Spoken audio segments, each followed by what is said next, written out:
दोस्तों, जब से भारत और चीन के बीच गलवान वैली में घटना घटी है, तब से भारत और चीन के बीच तकरार देखा गया है। वैसे भारत चीन पर राजनीतिक, कूटनीतिक, सैन्य स्तर पर प्रतिबंध लगाता हुआ नजर आ रहा है।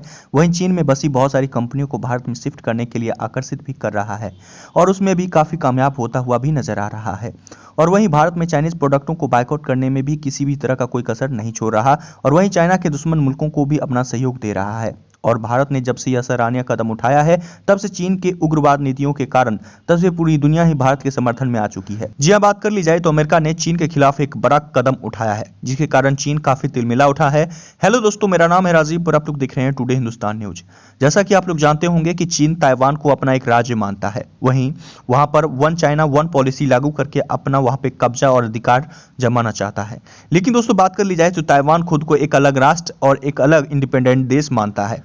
वैसे आप लोग ये भी जानते होंगे कि चीन को भूमि अधिग्रहण की एक बुरी आदत लग चुकी है, यानी किसी और की जमीन पर जबरदस्ती कब्जा करने की। और इसी आदत के कारण चीन से पूरी दुनिया काफी ज्यादा खफा है, काफी नाराज है। आपको बता दें कि भारत में कुछ इसी तरह की जहमत करने की चीन ने कोशिश की थी। बदले में भारत ने उसे मुंहतोड़ जवाब दिया था। बिल्कुल इसी तरह से ताइवान पर भी अब चीन कब्जा करना चाहता है। चीन कहता है कि एक दिन हम ताइवान पर हमला करके अपने अधिकार में ले लेंगे और अगर ताइवान का कोई देश समर्थन करता है तो उसे चीन की नाराजगी झेलनी पड़ेगी।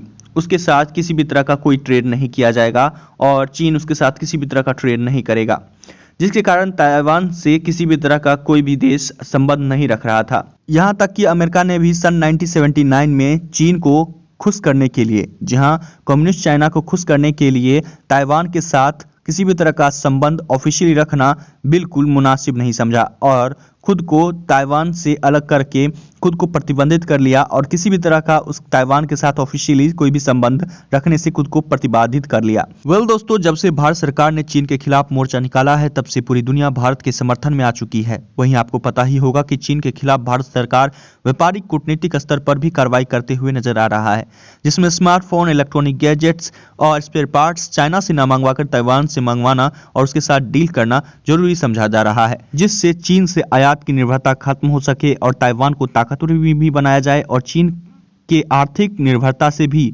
ताइवान को मुक्त किया जाए।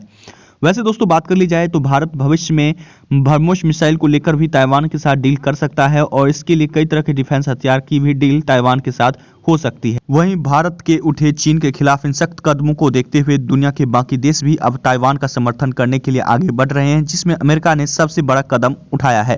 आपको जानकारी के लिए बता दें कि सन 1979 में अमेरिका ने खुद पर प्रतिबंध लगाए थे कि वह ताइवान के साथ किसी भी तरह का संबंध नहीं रखेगा, यानी ऑफिशियली किसी भी तरह का उसके साथ कोई भी बातचीत या किसी भी तरह का कोई भी संबंध नहीं होगा। चीन को इस बात से काफी ज्यादा खुशी भी मिली थी, क्योंकि ये चीन को खुश करने के लिए ही अमेरिका ने ये बड़ा कदम उठाया था। वहीं दोस्तों, अब अमेरिका ने जब उसके आंख खुले हैं तो उन नियमों को अब खत्म करने जा रहा है और उस नियमों में बदलाव किया जा रहा है। अब अमेरिका ताइवान का ऑफिशियली हर तरह से संबंध भी रखेगा और हर तरह से उसका साथ भी देगा, जिसके कारण चीन काफी ज्यादा घबरा भी उठा है और चीन ने अमेरिका को धमकी भी दी है कि अगर इसके आगे अगर अमेरिका किसी भी तरह से ताइवान का साथ देता है तो उस पर सैंक्शंस लगा दिए जाएंगे, उसके साथ किसी भी तरह की डील नहीं की जाएगी। तो दोस्तों, भारत राजनीतिक, कूटनीतिक स्तर पर, व्यापारिक स्तर पर हर तरह से चीन को बर्बाद करने के लिए कोई कसर नहीं छोड़ रहा। वहीं अमेरिका भी चीन के खिलाफ हर तरह के सख्त कदम उठाता हुआ नजर आ रहा है। तो दोस्तों, आपका क्या कहना है? क्या भारत को ताइवान की पूरी तरह से मदद करनी चाहिए या नहीं करनी चाहिए?